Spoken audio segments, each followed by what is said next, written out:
setti sa xeloo ni set setti sa jëfoo ni set. jërë ngeen jëf mbokk yi ci ànd beeg RFM rajo Futur Média ñu ngi leen di ziar di rafetlu seen ànd ci fajar ak léegi ak ñun RFM ñi soog a dabe it ñu ngi leen di ziar di leen ñaanal jàmm di sàkku ñaan ci ñëpp seen émission daan coronavirus ñu yegg ci ak yéen ni ñu ko baaxoo altine ba àjjuma ci kàttanu suñu borom ak suñuy invité waaye ak sujet benn bi nga xamante ni mooy nees mën a def ba taqaliko ci mim réew ak jàngoroy coronavirus jamono yi ñu ngi ci wàllu kon li nga xamante ni mooy bako mu dëkk ak ñun naam waaye it di wéy di ko moytu ba keroog munu yabal ci wàllu geste barrière yi waral ndaje mi ak ñun ci téléphone bi docteur Ousmane Gueye mi jiite service national bi ñu dénk lépp lu éducation information ngir wàllu wér-gu-yaram di SNEIPS dafa mel ni Ablaye docteur rocciku na wala keneen ci ñoom professeur Daouda Ndiaye également bu teewee rek lu ko mooy ñu taaxirlu dikkaat ci réalisation bi.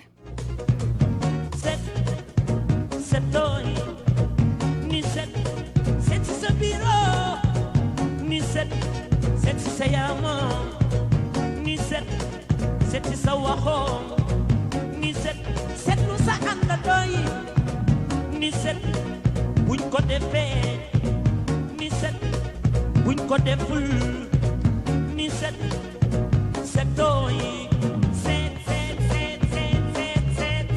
set lu naa la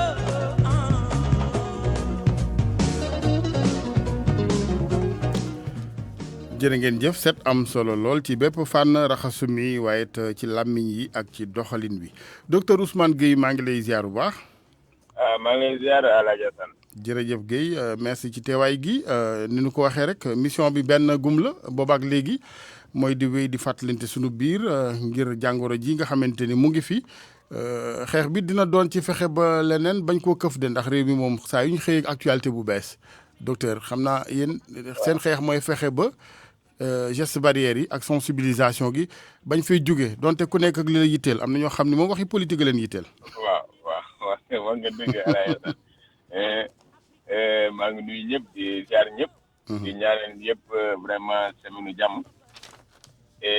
di wax ni li nga wax rek xam nga réew moom noonu la tëddee. bëri pàcc ku nekk ak pàccam ku nekk ak li nga war a bay mais lii ñun li ñuy bay nii waat bu ñuy bay nii defe naa ñëpp a ko bokk. ñëpp ko wekk kenn waru ko du mooy ba tax na tey jii la ñu mënta wax ak lu ñu mënta def moo war a nekk ci kaw. parce que day jàngoro goo xam ne doy na waaru métti na sonal na ñëpp. dëgg la yemul rek Sénégal. tey jii maa ngi déglu seen revue bi. coronavirus bi maa ngi déglu liir naa aussi gis naa ni vraiment réew yaa ngi jug di gën a fagaru. defe naa loolu moo ñu war ñuy tam. Sénégal ni gën a fagaru. maintenant situation bi dafa garaaw parce que même réew yooyu ngay junj ñu ngi fay am yeneen i vague wala lu koy nuru ba ñenn ñi sax daw làqooti yi est-ce que warut a gën a tax ñun ñu gën a xar suñu tànk tubéy ci wàllu geste barrière yi nga xam ni moom la ñu dénk.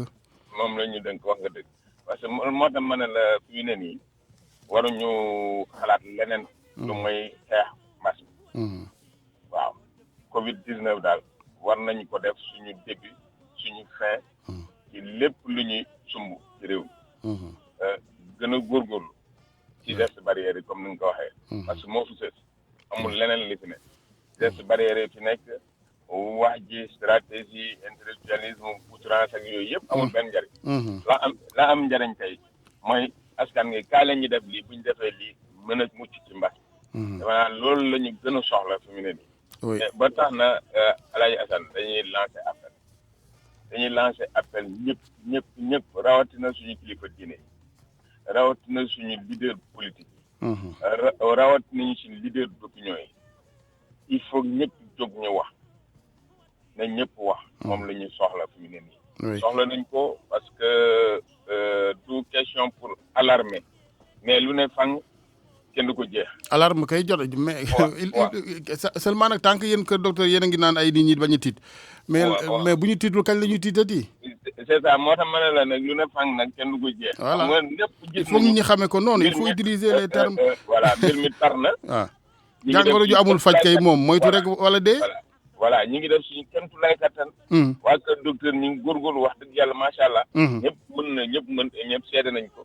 nelawatuñu yëndootu yéen journalistes yi médias yi la même chose seen programme yëpp daleen ko jël jagleel ko maladie bi donc na ci ñëpp jàpp ñun loolu la ñuy wax fi mu ne nii ci sensibilisation bu ñuy def ñu ngi dugg ci gox yi gox-goxaan yi ñu ngi waxtaan ak ñëpp li ñuy wax engagement communautaire li ñuy wax participation communautaire wax dëgg yàlla ñu ngi xuus bu baax ci mbir moom mais aussi il faudrait que kilifa yi jàppale ñoom itam ñi fësal seen kàddu wax nit ñi parce que Sénégal ñëpp xam nañ ni république la naam mais am nañu ay kilifa yoo xam ne aussi seen baatang ci mais est-ce qu'il faudrait pas aller au-delà dans l'application il faut faire appliquer les mesures wax nañu ne ñun comme xam nañu ne sànni tàccu benn bi mooy geste barrière yi léegi pour man vraiment ci sama kàddu gu néew gi laa doon sàkku ci kilifa yi gouvernement bi mais ñu faire appliquer vraiment avec la rigueur qu'il faut toutes ces mesures c'est-à-dire bu jaree sax yëkkati soldats yi wala ñeneen waxuma dóor kenn mais au moins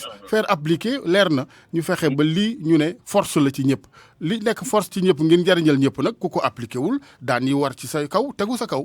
mais loolu lu fondamental la démb maa ngi woon ci benn émission wax naa ko nee naa ñun li ñu mën mooy tëral stratégie wax médecine sur le plan médical lii ak lii ak lii la ñu war a def autorités yi aussi dañuy wax ni port masque nañ ne nee nañu obligatoire léegi nañ ñu dimbali jox ñu jumtukaay yoo xam ne nit ñi dina nekk obligatoire nit ñi obligatoirement dinañ tàkk seen masque. ci defe naa loolu am na solo trop parce que tey li ñuy gis ci askan gi kenn du wax ni xamul li xew kenn du wax ni waxuñu ko feebar bi nan lay demee kenn du wax ni xamuñu nan la ñu war a arrêter seen bopp maintenant pourquoi duñu ko def du question ni laaluñu seen fibre sensitive wala affaire yooyu non c'est pas ça qui est important ce qui est important c'est la volonté individuelle mooy maanaam engagement individuel nit ki xam ne ce que je le fais pour moi-même mais je le fais pour ma population pour mon peuple je pense que loolu moo am solo et donc par conséquent autorité war nañ ci jàpp de manière dissuasive sax ndax nit ñi mën a tàkk seen masque parce que remède boobu moo fi nekk amul beneen remède oui parce que boo ñaanee mbir ñu may la ko mais liñ la ñaan it da ngay nangu aslëf ci wàllu concession lu ko mooy rek ñu xam ni réew yoon la ñu nekk ñu ngi dëgmal tabaski bon ca xam nga ni dina gën a yëf yi dina gën a jaxasoo nit ñi dinañ voyager dinañ dem seen dëkk dem tabaski yi xëy na danañu yóbbaale maladie wala duñu ko yóbbaale yàlla sa xam mais nañu fagaru nañ tàgg parce que xam nga reprise activité ne signifie pas baisser les bras reprise activité ne signifie pas bañ a tàkk masque parce que man mënuma nangu ñi def liaison entre ñaar yooyu mënul nekk waaw nañu reprendre suñu activité mais nañ tàkk suñu masque jàngoro ngi fi loolu warul compliqué nañu reprendre suñu activité nañ dem dawal suñu oto nañ dem liggéey nañ dem bureau ba nañ def lii mais nañ tàkk suñu masque bu ñu génnee suñu kër rek nañ tàkk suñu masque dëgg la waaw nañu tàkk suñu masque dem liggéey loolu dañu koy def pour sa bopp mais danga koy def pour askan gi pour aussi réew mi dellu soit ni ñu meloon ni ñu mën a liggéey convenablement ni ñu mën a saafante convenablement d'autant plus que yëf yi wàccul du lu ñuy ñaan mais bu lii dakkul du fi gaaw a jóge ndax chaque jour rek ñuy wàññi ay nit ñu faatu ñuy dolliku ci mbir mi lim ci ñu am jàngoro ji ñuy gën a yokku mais tu as l'impression que on va s'installer dans cette même routine là. Non, c'est gis nga ay Assane à un certain moment moi je crois que nit ñi def nañu wax nañu def nañu lépp léegi li ci des moom mooy application obligatoire des gestes. waaw rendre obligatoire xam nga nee nañu obligatoire mais boo gisee mën naan rendre ko obligatoire il faut que mu effectivité bi mu am. waaw loolu pour mu am nag il faut que autorité force de l'ordre yi. ñu jàpp ci ay jàmbaar lañ naam depuis 4 mois ils sont avec nous. dëgg la fu ne dugg nañ fa lu ne def nañ ko. ñu ngi leen di féliciter ñu ngi leen di encourager. c'est pas facile du tout. dëgg la mais ñu ngi leen di gën a ñaax ñu jàpp ci mbir. ñu gën a ñaax ñu jàpp ci mbir mi. ku tàkkul masque ñu wàccee la ci oto bi ku tàkkul masque ngay dox parce que nit ñi dañ defe ne tali bi du lieu public. mais loolu waaw alors que tali bi ci la bokk. ñu sanctionné borom wote yi yëpp ñi sokkul masque yi xam nga aussi même au niveau des transports il faut sanction yi di am il faudrait que application bi bu ñu toogee rek ñëpp tay baax na fa yëf yi jëm de bu ñu bàyyee nii gis nañu temps yi cas de décès ku nekk mu ngi déploré waaw décès yi xanaa da ngeen amul capacité litière ak yooyu non ça n'a rien à voir on peut en amont arrêter mbir mi loolu moo am solo. am nga ba naan ay mu ngi dem réanimation na bañ a àgg réanimation. pour mu bañ a àgg réanimation nag amul leneen amul midi à 14 heures amul miracle amul dara. geste barrière la li ci gën a am solo mooy masque. mooy masque loolu gis nañ ko am nañu réew yoo xam ne tey jii mbas mi pratiquement amatu fa. ou bien quelques cas ngay dégg mais ñooñu xalaatuñu génn sa takkuñu masque. et c'est même pas obligatoire. li waaye mën a def dëkku jàmbur boo nekkee si dëkk nga mun ko def. je crois que loolu warul compliqué. dinañu wax lu ne danañ sax nit ñi naan waa lii manqué na lii manqué wul état bi lii ak yooyu déedéet affaire bi du problème état affaire bi problème sénégalais la. problème individu la. volonté individuelle la. dañ ko jàppee noonu pour le moment ñi xeexee ko noonu état jàpp ci nag puus nit ñi. loolu moo am solo. vraiment loolu bu ko nit ñi amee conscience boobu bu ñu ko amee. dina sotti dinañ ci mën a génn te je dis et je maintiens man yàgg naa wax tey jii bu Sénégalais yëpp toogoon d' accord na fi la 3 semaines. kenn du génn te tàkkoo mas. dëgg la sëñ Assane. Alaaji Assane dinañ toog. 3 semaines yooyu bu weesoo ay quelques cas ngay dëgg dootoo dëgg te ay 100 ou 200 cas wala ay 30 décès. du amati. la solution est entre nos mains. oui léegi wàllu paj mi xam naa aussi non seulement sax wàllu lal yooyu nga wax ak place yi day gën a manqué ba d'ailleurs sax am na ñu léegi ñu ne nañ toog seen kër yi. mais même fajkat yi dinañ dem ba dañuy épuisé. ay nit kese lañu donc loolu lépp aussi bu àndandoo màbb du baax. Alaaji Assane ay travailleurs yoo xam ne pendant plus d'une année jëluñu congé. waaw ñu ngi liggéey am na ñoo xam ne dañu waroon jël congé depuis il y a 2 mois ou 3 mois de cela jëluñu congé parce que ñun dañoo arrêté congé ñëpp. Permission sax kenn amatu ko. repos boobu balaa nga ko mën a am muy repos médical nga indi certificat médical ñu mel noonu dañu leen war a jàppale. dëgg la. jàppale leen. dimbali leen. dimbali leen.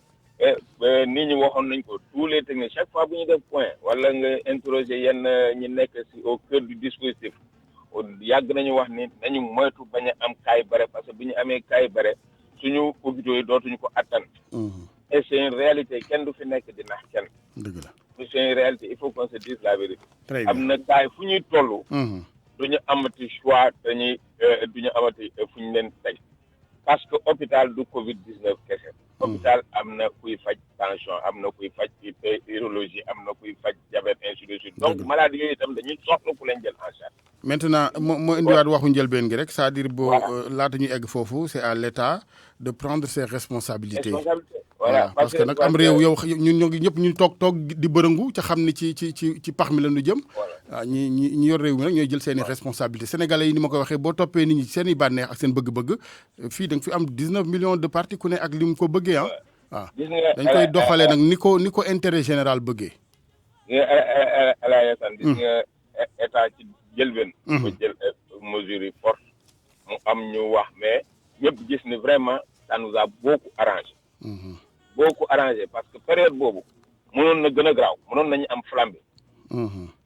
ñu continuer état dem ba un certain moment mu ne bon xaaral ma bay tuuti parce que aussi il faudrait que yenn leviers yi sous-tendre un état. ñu mën a dund pour ñu mën a ànd dem. dëgg la mais loolu état def nit ñi dañu war a am une certaine compréhension intelligente de la chose. de telle sorte que duñu ko méngale ak ñàkk respecter barrière. oui waaw ça n'a rien à voir. dëgg la jërëjëf aujourd'hui nañ relancer économie. oui du nañ sandi masque yi. déedéet ça n'a rien à voir il faudrait que Sénégal yi dellu soit loolu la ñuy ñaan jërëjëf docteur dellu soit ñu jàppante affaire bi dem. merci Guèye jërëjëf docteur Ousmane Guèye ñu ngi lay gërëm incha allah dinañu daal di ni ñu ko baaxoo rek ci kanam tuuti bu 10 heures rek soxna Awa Mbaye ak Mamadou Mouhamed Ndiaye déglu le point ni ko ministère de la santé di defee saa su ne taxaw seetlu gi ci fi jàngoro ji toll ci miim réew économie bu relancé dafa laaj kattan ak wér-gu-yaram nit ñi kon bu jàngoro ji gën a ne ci penc mi gën a ne ci askan wi gën a gàllankoor nit ñi rawat nañuy gën a nekk en activité loolu tamit dafay delloo ginnaaw koom bi ci boppam kon ñu baxel ci moomee mbir professeur Daouda Ndiaye ñu ngi lay ziar professeur. Alaaji Assane maa ngi lay ziar maa ngi lay nuyu di nuyu sa mbokk auditeurs yëpp également di profito di jàll Sénégal ministre Bamba Ndiaye. bi nga xam ne taxawaayam rafetoon na Sénégal ci wàllu diine ci wàllu lépp te même mbas mi liggéey na ci lu bari ci wàllu communication donc ñu ngi koy jaale ñëpp ak njabootam di ñaan yàlla xaare ko àjjana amin professeur Mamadou Bamba Ndiaye monsieur le ministre Mamadou Bamba Ndiaye nekkoon nit ku baax wax dëgg yàlla ci disponibilité bi toute la presse nanguloon ko ci xam-xam bi waaye ci bëgg réew mi ak yar gi yal na yàlla xaari ko àjjana fa mu ne gënal ko fu fi mu bàyyi ko ñu koy jaale njaboot gi jërëjëf professeur observateur xëy na wax ci wàllu artémisia gi ma ne su cee bañ a wax ndax boobaak léegi mu dugg ci réew mi ak liggéey yi ñu ci war a def ak et cetera c'est vrai que waa kër docteur ni ñu koy waxee avec beaucoup de responsabilité dafa am anam yu war a tax ñuy jëfandikoo à grande échelle yenn yi mais laaj bi moom dafay wéy toujours rek je pense que bu mbir tollee fii quand même voilà jëf yi dañ ko war a gën a baral daal. d'accord wax nga dëgg la Diassène maa ngi ci moom laay tontu mais dinaa am ci benn aspect également bu may wax bëgg intervenir ci wàllu ñaax askan wi ci yenn danger yi ñu war a mën a rencontrer maintenant pour artémisia bi ni nga ko waxee. donc je pense que ñoom ni ñu ko déggee ci seen point de presse effectivement wax nañ ci que d'ailleurs que depuis 1 mois et quelques ñu ngi ciy liggéey. ci wàllu les tests précliniques xam nga mooy li ma la waxoon ci benn semaine bi passée je pense que xam nga garab doo ñëw war a jox ko nit te defaloo gëstu yuñ ci am. dëgg la xooluloo ndax amul leneen lu ci nekk lu ci rax lu ñu xamuloo ndax am na leen lu nga xam ne day lor doomu aadama bi xam na ndax amuloo également est-ce que nit ki attan na est-ce que li ñu wax lépp mu ngi ci biir moo ci nekk.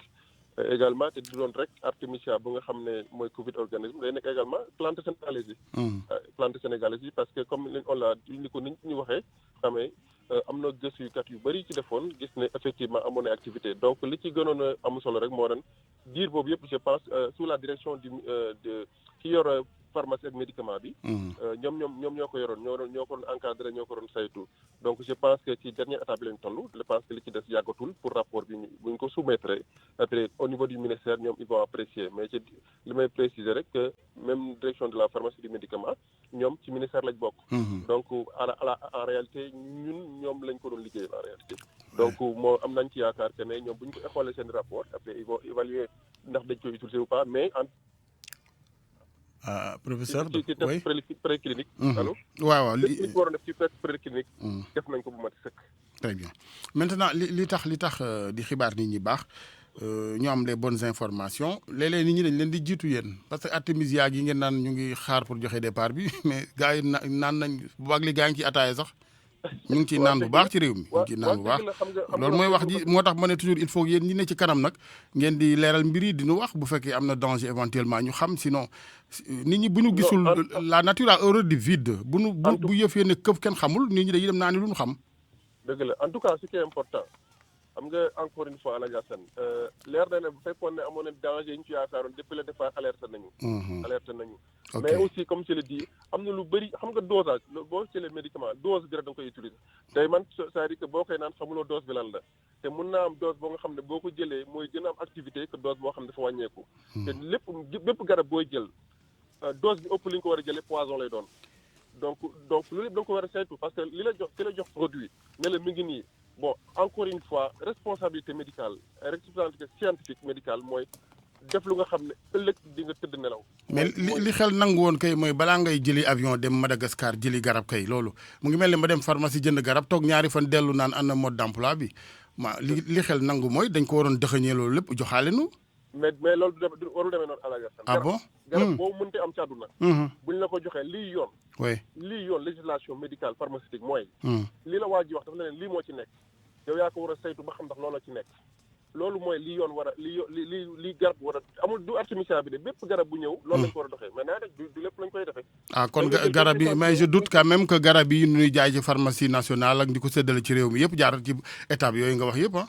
je suis d'accord même si encore une fois en tout cas boo ñu jëlee dama lay jox lu leer loo xam ne dañ ciy liggéey chaque at. bépp garab sibir bu ci dugg at bu ci nekk dañ ko jël xool li ci nekk du weesu xool li ci nekk xool ndax est-ce que réellement li ñu ci waxoon ba léegi mu ngi ci. loolu mooy li yoon war a dox maintenant effectivement urgence day am urgence bu amee dañuy gaawantu loxo ba mooy je suis parfaitement d'accord ak Alaaji Assane. kooku moo ne parfaitement en phase que am na fooy toll gaawantu daf ci am solo moo tax ñun comme je l'ai dit chaque jour compte maintenant te population bi soxla nañ ko. allo professeur réseau bi mu ngi daw boobaak léegi xam naa Ablaye ñu jéem a fexe jokkowaat ak professeur Daouda Ndiaye ngir dégg bi gën a leer bu ko defee ñu continuer waxtaan woowu ak moom ci li nga xamante ni du ñàkk xëy na ay buntu la wala ay yoon yu du mën a tester également professeur. voilà ñëwaat moom réseau bi la. ah très bien ñu ngi jégalu de xam nga ñun moom dañ leen a sonal yéen consultants yi. waaw amul solo ñoo ko bokk pour dire que rek de am na li ñu naan responsabilité dafa diis. responsabilité dafa diis mais encore une fois artémisia boobu nga wax effectivement ñu bëri dëgg moom bu jotee dañ koy wax ñu bëri yàgg nañ ko utiliser. loolu moom mooy li ci am te encore une fois dañuy xool rek pour man lépp li nga xam ne mooy war a gën ñu defee ko noonu par rapport à utilisation bi mais maintenant tout la balle est dans le camp de la direction ak du ministère aujourd'hui pour xool ñoom ñu fi avancé mais en tout cas ñun suñu xel del na ci. j'espère que tënkuwuñu rek ci ñaar yooyu chloroquine gi fii artémisia fële ndax suñu réew aussi am na démbam am cosaanam. dëgg la am pharmacopée et cetera est-ce que loolu lépp mënee su ko ci gàttal ñu gën a xam nga kilifa yi nag dañoo jàmbaare ci wàllu kër docteur ba kenn bëgg leen wax dara ndax li ñuy daj ñoom ñu xam nañu ko. waaye nag il faut que yëf yi gën a yëngatuwaay wut pexe. ma ne nañ ci am yaakaar rek. nañ ci am yaakaar parce que encore une fois foofu lañ toll tey te loo xam ne gëm nañ ne mën na indi solution. mën na indi te encore une fois dañuy yaakaar rek lañ ci am yaakaar lañ ci am. man li may bañ toujours mooy ma ne lii dina régler lii. mais yaakaar nga ci yem ak mbëbëb rek te yaakaar nga ne scientifiquement war na la mën a jox résultat bu am solo parce que surtout aujourd'hui ku ci nekk loolu yàgg nañ ko wax lépp loo yaakaar ne boo ko indee nit ñi faju il faut aller chercher ça tant que du lor tant que amul problème après pour man muy pharmacopée traditionnelle bi c'est pourquoi on avait beaucoup insisté pour que noo met suñu plante sénégalaise yi ñu boole leen ci loolu jën ci jouer parce que am nañ ko ñu ngi fii te nit ñi yàgg nañ ko liggéey am nañ ko utiliser ci leneen donc loolu mooy vraiment nga xam ne dama ci doon bëgg a artu beneen bi Alaaji Assane waaw bu weesoo Alaaji garab gi dama ci bëgg a ñëw ci benn affaire bu extrêmement important boo xoolee ak les stratégies yu bees yi tey damaa jàpp ne Sénégalais bu nekk mu jàpp ne ak sibiru bi ñu jëm nii ku ci nekk mën nga am facteur de risque additionnel mooy lan parce que ñëpp xam nañ ne tey li ci gën a métti ci mbas bi mooy faat bi muy def te dafa am ñu ko appelle les groupes vulnérables mooy ñi nga xam ne ñoom la gën a sonal mooy mag ñi ak ñi nga xam ne dañu am beneen maladie bu ànd ak loolu muy comorbidité maintenant ñëpp xam nañ ne dañoo nekk ci dëkk bu nga xam ne sibiru dafay law surtout bu nawet ñëwee ku ci nekk amul kenn ku la mën ta wax ne mënu maa am sibiru pour gën a mën a ñaax li def ma koy wax mooy ñaax askan wi donc tey bu kenn ku nekk ci ñun jàpp ne mën nga am comorbidité mooy mën nga am beneen jàngoro boo xam ne mën na am da yow te jàngoro boobu bu weesoo li nga am ak li keneen am muy mag muy ndaw nag am ñëpp a ci am mën na am sibiru te boo amee sibiru bu la leneen roofee defe naa ne bu boobaa dina métti te mën na indi leneen c'est pourquoi pour man j'insiste beaucoup pour nit ñi bàyyi xel ci loolu c'est pourquoi ñu ne nañu jouer ci mesure barrière yi parce que tey kenn amul ku fiy teg te ne yow kat am nga protection absolue parce que effectivement du laale du la gaañ déedéet tey amul kum du laal te pire encore on parle de porteurs asymptomatiques ñoo nga xam ne am nañ doomu jàngoro du feeñ ci ñoom ñooñu tey te fekkee ne testé wuñ leen ñu nekk ci kër yi bu ñu wàllee mag ñi mën nañu ak ñeneen comorbidité mën nañu am problème ce qui fait que aujourd'hui il devait dafay jaadu mooy mag ñi ñu gën leen aar te surtout seen suivi médical am seen suivi am képp ku am comorbidité également nga fexe mu stable maladie boobu stable ba leneen du ñëw de la sonal dëgg la maintenant sibiru gi tam junj nga ko mais bu nawet bi tàmbalee sibiru teew également risque pour personnel médical bi parce que nit dina ñëw ne dafay seet yaramam ci wàllu sibiru fekk mu ngi ànd ak jàngoro ji d'où l'importance de renforcer kon la sécurité du personnel médical. waxoon naa ci ak Mbay je pense semaine passée effectivement Assane li Alaaji Assane li nga wax moom noonu la parce que tey dafa am ñetti scénario mën na am nit mën parce que tey kenn xamul ko am ci coronavirus ak ko amul bu ñu duggee ci nawet également nit mën na am jomm jàngoro sibiru te sibiru bi feeñu sonalu ko wala daanalu ko donc mën na am ñetti scénario koo xam ne am na corona bi feeñul ci moom mu am sibiru bi mu feeñ kooku bu demee ñu xool ne sibiru bi la mën naa am na corona ba te fekk corona bi amul signe léegi effectivement waxuma la sax kër l'hôpital même waa këram mën na wàll bu demee ba ci kër docteur également mën na wàll ko docteur parce que boo deful test bi doo ko xam am na koo xam ne également am na corona ñu yaakaar ne corona la te fekk am na sibiru bu nekk ci biir donc mu ak keneen koo xam ne ñaar it mën na feeñ ci ñaar it mën na feeñandoo ci ñoom donc aujourd'hui pour man encore une fois ku ci nekk responsabilité individuelle mooy lan nga fexe ba doo encore une fois doomu jàngoro bi du jóge ci yow dem ci keneen te pour le faire c'est vrai que prévention absolue amul mooy boo xam ne nga ne du ma mën a jot. mais yow defal li nga war a def ba nga xam ne. dëgg la nga ne man kat mën na am du ma wàlle mais du ma wàlle keneen. et je pense que c'est extrêmement important sinon fi ñu jëm du ñu xam fu ñu fa la ñu. dëgg la yàlla baax na. jërëjëf professeur.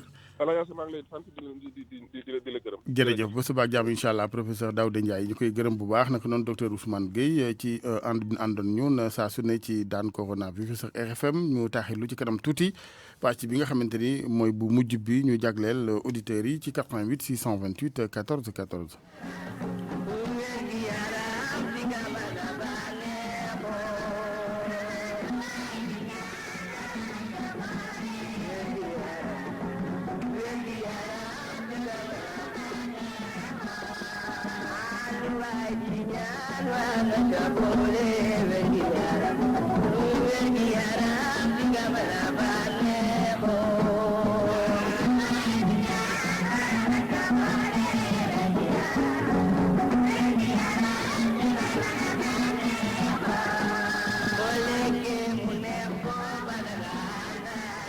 jërëjëf Abdoulaye Diop asalaamaaleykum.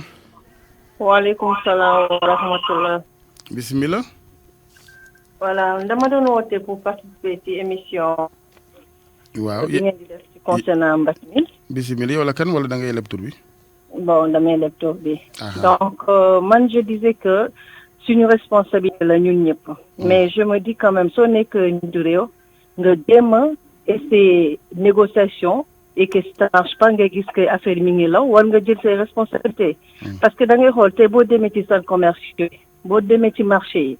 mais ambulant yi actuellement amoo sax piéton ci boppam mënu jaar. noo mënta jël say précautions noo mënta jël say masque mais ñi fa nekk dañu gëmul feebar bi. koo xamante gëmul feebar bi mais kooku noonu la def ak moom. yoon mi protégé woo boo nee koo xamante protégé woo parce que gëmu ko nee na si biir kese la yoon bu boobu yoon noonu la def di nga nekk ak kooku dem sa kër wala sa njaboot wala sa famille say waajur. mais en ce moment là njiit bi ci boppam moo war a jël ay responsabilité am. mais am na ay militaires yoo xam ne ñu ngi fi toog. mais nañ leen jox responsabilité boobu. ak ñeneen ak ñeneen. ñu jàppale ñoo xamante ne nangu nañu ko feebar bi am. ñu ngi jël seen précaution. mais su fekkee ñooñu tamit ñu ngi leen di seetaan bu boobaa. je me dis que ça ne sert plus à rien que les gens se protègent. Aujourd'hui, ci veille tabaski bi da ngay foog ne xëy na adduna bi y a rien au Sénégal que feebar bi te chaque jour ñu ngi dégg ay ñaata contamination mooy am. ñaata communautaire moo am. mais nguur bi quand même c'est sa responsabilité. moo jiitu réew mi moom la ñu jox. mais nañu dimbali ñoo xamante ne ñu ngi essayer au minimum jël seen précaution. Aujourd'hui ñu ngi ñuy seetaan. On fait de notre mieux. Ñu ngi jéem a protéger suñu njaboot suñu waa bi mais presque la majorité bu Sénégal yi 80% yi dañoo gëmul feebar bi. 20% yi gëm nañu di protéger mais nguur gi quand même il ne va pas nous laisser à nous-mêmes. Voilà. À quoi ça sert d'être le président de la République. su fekkee am na ñu ci dëgër bopp na jóg si.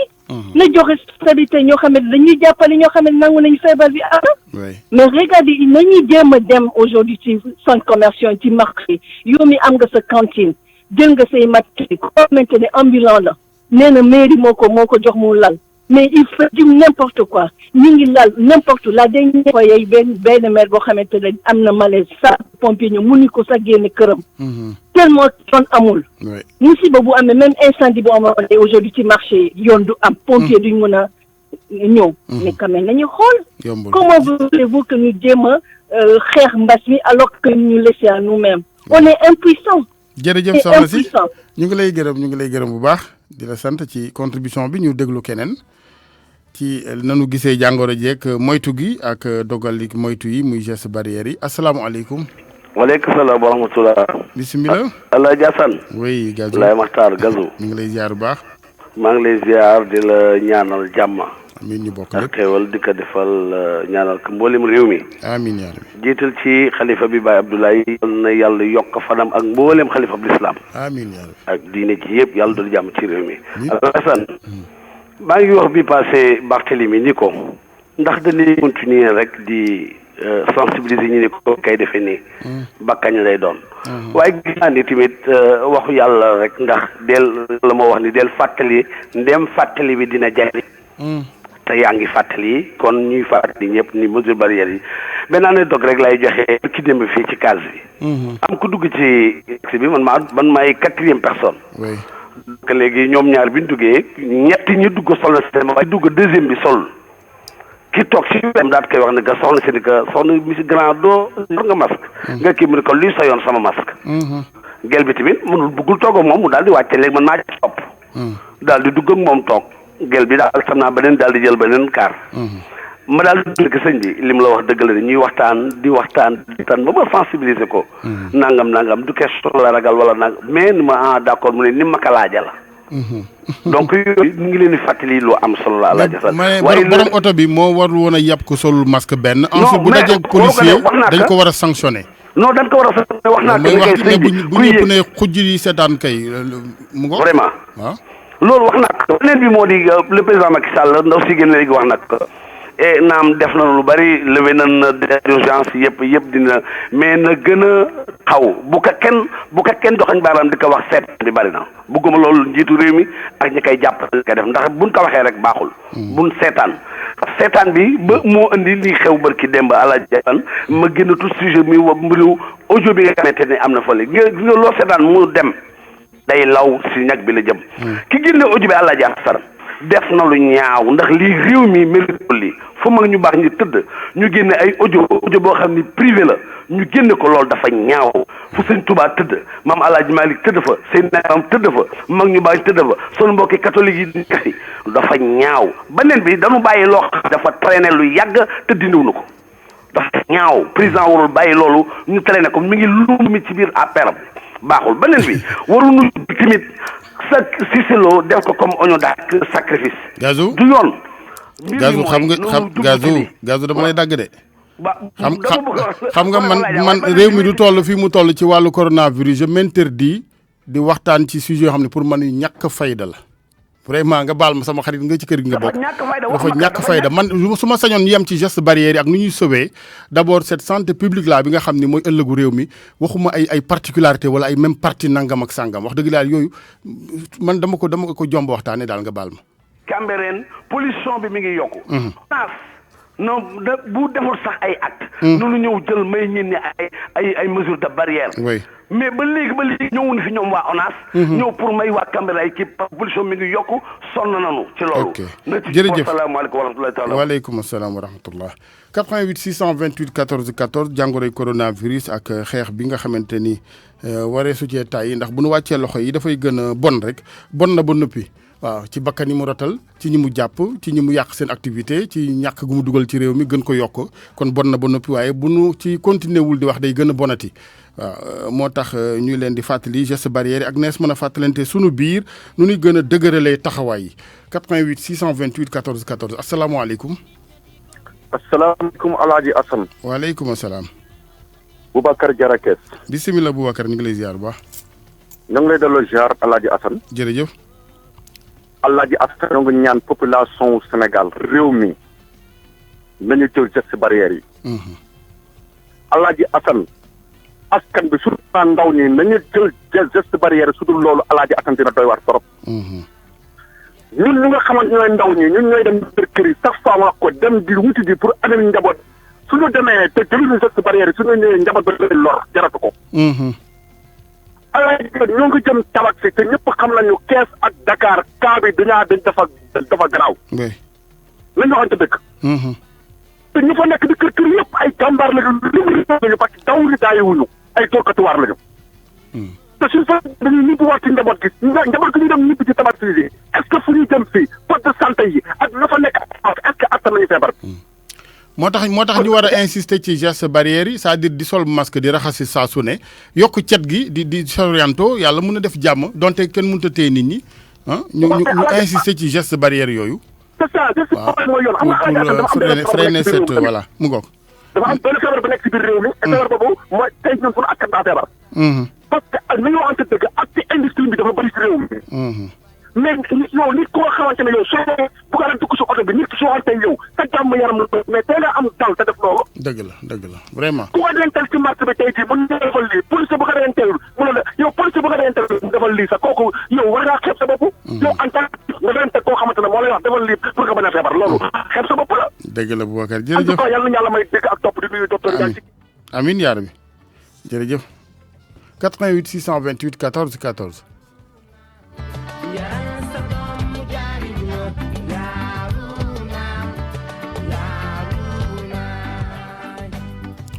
asalaamaaleykum. maaleykum salaam. kooku El Hadj Assane. waa kay. waaw ñu ngi leen di nuyu. bisimilah kooku. waaw man damay leb tuuti rek. waaw ma bëggoon participer ci yëkkatil kàddu gi waaw bisimilah. waaw xam naa masque bi ma. masque bi la bu dee yow kese de mun ngaa wax ba noppi takkaat ko ah. waaw. ayca. waaw ñu ngi leen di remercier. jërëjëf. di leen sant di leen jaajëfal parce que yéen xam naa ni seen communication li ngeen waroon def ngeen ko. je crois que ni Sénégal yi seen bopp ñoo war yeewu tuuti. lii pour ñëpp la. pour yéen pour waa kër docteur du pour force de l'ordre. dëgg la ku nekk yaa war de ses responsabilités ñoo koy jëlee mooy. bi la waa docteur wax geste barrière yi nga def ko man dama xamul loolu ban kii mooy. ban jafe-jafe vraiment yomb na de. boo ko defee. soo ko defee. mucc si doo yóbbu feebar sa kër doo yóbbu doo nga def ko. def ko loolu mu benn problème. dëgg la def ko waaw nga dimbale ñëpp askan wi nga dimbale leen. parce que tey jii je crois que ni premier jour bi ci chef de l'État la war jógee parce que ñun moom la ñu fal. na jël responsabilité rendre for masque bi obligatoire pour ñëpp takk ko. ku ko takkul ñu sanctionné la kooku yomb na dëkk yi nekk Europe ëpp nañu xel ëpp nañu dara. ñoom bonu dañoo xam ne feebar dugg seen dëkk dañu jël seen réew ko ni ñëpp kenn génnatul. vraiment masque bi ñu la masque bi ku ko sol ñu sanctionné lii ngay fay. waaw loolu ñun Sénégal mënuñu ko. day na war. ñun ñu dañuy si loolu parce que yéen sonn ngeen chaque jour yéen a ngi wax. médecin yaa ngi liggéey infirmier yaa ngi liggéey ñëpp ñuy policiers yi sonn nañu gendarme yi sonn nañu. tey jii benn policier si doon benn nit door ko ci nga rajo yee télévision yee askan wi nekk di wax. mais ñoom seen liggéey rek la ñuy def nañ leen jàppale. ñu ñoo leen mën jàppale. dëgg la ok am na solo jërëjëf sëñ bi boobu laa bëggoon dara ñu ngi lay gërëm message bi jàll na jërëjëf vraiment ni mu ko waxee moom góor gu baax googu mooy nañ sol masque yi. di moytu loolu yomb na suñu borom wax dëgg yàlla fagaru asalaamaaleykum. waaleykum salaam wa rahmatulah. ñu ngi lay ziar soxna si. ñu ngi delloo ziar. bisimilah. dellu rek di ñaaxaar askan bi. ci takk masque bi parce que boo dégloo première déclaration suñu président dafa ne. ñu ngi ci état de guerre. oui guerre bu baax ne ay bal ak ay ubbi ngay dégg. ak bal yi mooy virus bi. te bu baax boo ko déggoon xam nga kon ku nekk da ngay daw fëx dem foolaat doo sax xaar état d'urgence. dëgg la. kon nag fii même bu ñu nee dinañ état d'urgence fal ni bal yaa ngi fi mooy di virus baa ngi fi. bënk bi mooy sa masque. dëgg la. ñu jéem ko takk. jéem a aar suñu bopp aar ñi nga xam ne ñoo vulnérable nekk suñu biir. te bu leen feebar bi jàppee macha allah wanal leen lool. dëgg la. baa mu def safaan boo xam ne bu ñu gën a. man li ma gën a tiit mooy ñaanuma ko yàlla mais noteel. si les 15 août. oui. ku nekk di nga uti sa bër bopp daw dugg te doo xaar état d'urgence. maa li ko wax. moo di ne ku nekk dinañu gis situation boo xam ne. du ñu xaar état d'urgence ku nekk di nga xam ne li ñu la doon wax ni dëgg la malheureusement. te ñaanuma ko yàlla nag mais. bu ma ak li ma gis nii ni ñu ubbee lépp ubbee ku nekk ñu la defal jëlal sa responsabilité boobu. xëy na dañoo allégé mais ça veut pas dire ñu def lu ñu neex. ñu relâché way. waaw dëgg la nag allégé nañu pour bàyyi nit ñi dox yi seeni soxla. vaquer leurs occupations correctement. mais ça veut pas dire def ko leen neex ça veut dire affaire baa ngi fi ba tey ku nekk ci sa bopp neel ni man maa mën a aar sama bopp. mën a aar tam ki nga xam ne xëy na génnul sax mais mën na am ma andi feebar bi sama kër. dëgg la. ñi ngeen ni waxee rek am na ku ko wax sànq ci suba affaire xëy na bëgg ñu leen stigmatiser ambulant yeeg yooyu. mais day dem ci zone yoo xam ne gis xale yu góor yoo xam ne maa Allah tonnu leen neex.